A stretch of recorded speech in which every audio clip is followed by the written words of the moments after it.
Hi, I'm Rob. And I'm Garrett, and here we are with another Mandate Developer Update. Today we're going to show you some of the boarding combat from the demo we brought to Gamescom. If you don't already know, Gamescom is one of the bigger gaming events, and we were there and it was pretty awesome. In this demo you're gonna see a lot of missing features and non-optimized stuff, but we believe in not hacking together something just for a video.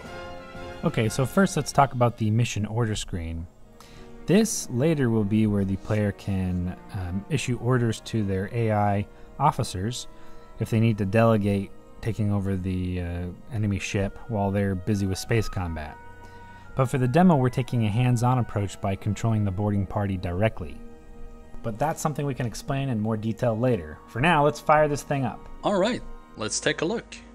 What you're seeing now is the cargo deck of the heavy cruiser, and it's pretty big. And this isn't even the biggest ship class, am I right? Yep, that's correct. In the real game, you would obviously select the squads you want to bring yourself, but for the purpose of the demo, we locked it down to 8 different squads of our choosing.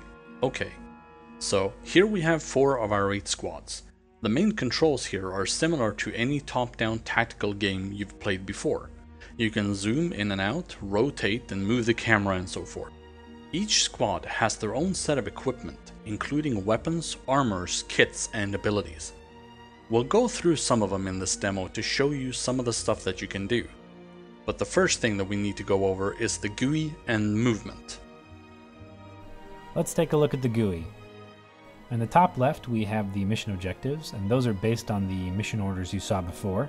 And on the minimap we see the icons that show you where those mission objectives are, as well as where your troops are and your camera position. If you take a look, right above the minimap is a radio log where the AI informs you of all the actions it's taking.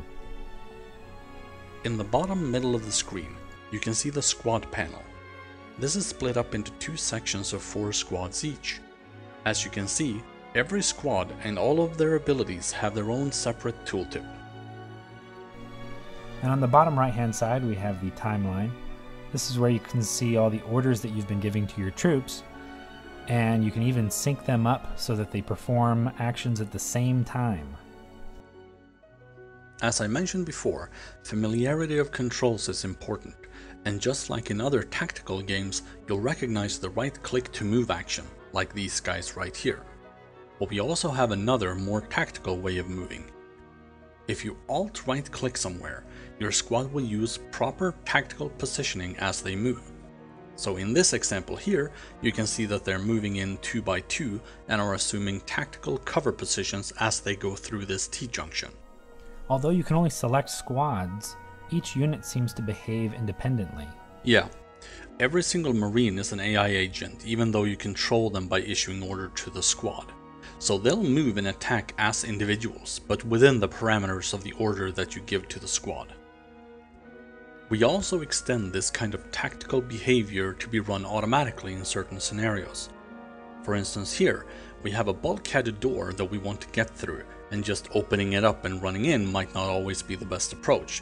So your squad is going to position themselves first before they employ a battle drill called Breach and Clear. A battle drill is a choreography that keeps the squad alive and helps them perform effectively. Squads can learn more battle drills as they level up and train. You can also assign officers to lead them into combat so that they can perform even better. Tactics are important in this game, that's why we've developed the timeline to help you sync up the orders that you give between your squads. And we can show you a few things that you can do with that. Here we have 3 squads and what seems to be some suspicious looking corridors on both sides. Corners are great places to have ambushes, and it wouldn't be a surprise to me at all if that was the case here. Well, having played the demo before, I'd be highly surprised if you weren't right. Yeah, let's make sure. The scouts have a motion detector, so let's fire that one up. Yep, and sure enough, there are some enemies on both the left and the right.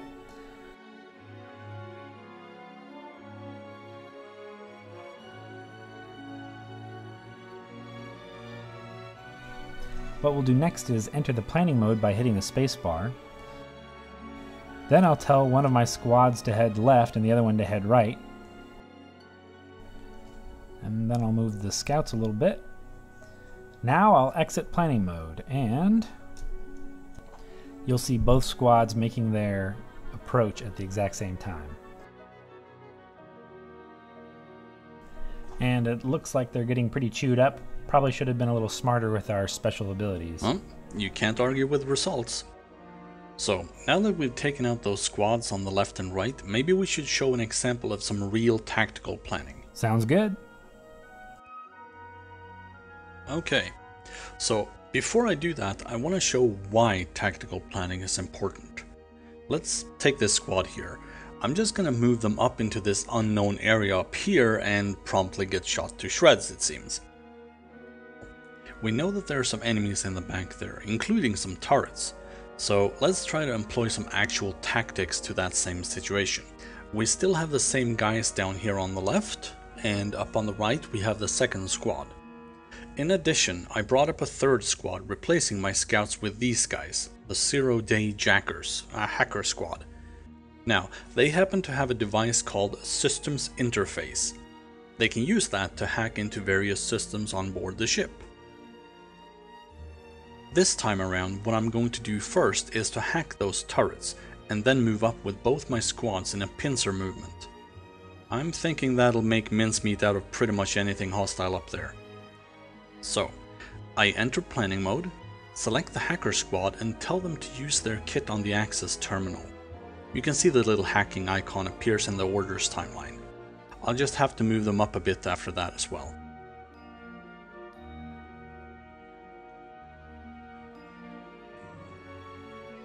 Now what I'm doing is telling the two squads on the side to move up to create that pincer movement. But I don't want them to move immediately, just in case the turrets haven't yet been hacked. So, what I'm going to do is to drag the movement order for the squads so that they correspond to the movement order of the hacker squad.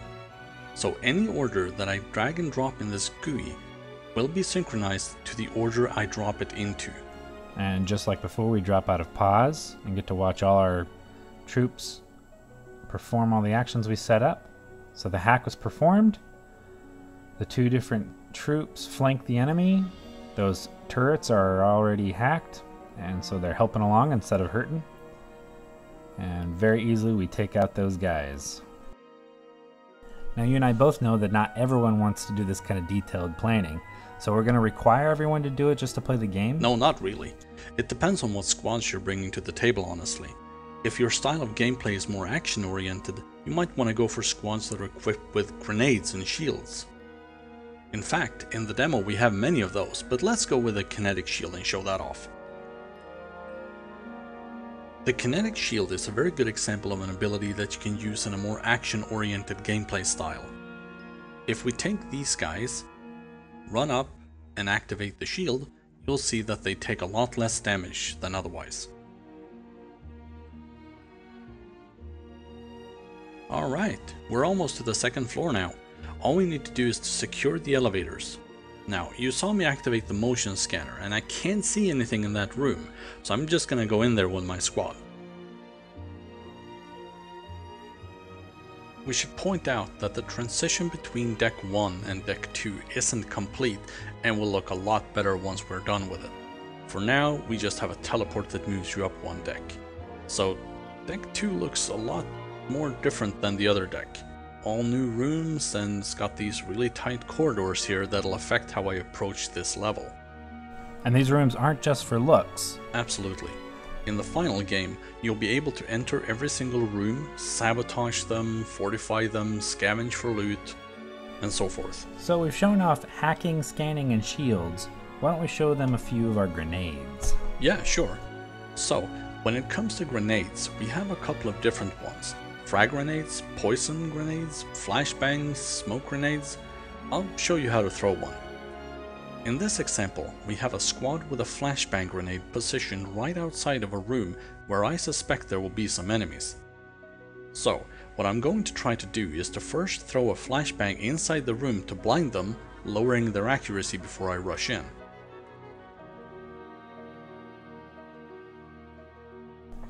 Yeah, didn't seem to affect him that much. Yeah, it looks like they should have moved forward just a teensy bit more. Well, I think that just about covers it. We hope you enjoyed a look at our pre-alpha boarding combat, and we hope to see you next time. Thanks for watching.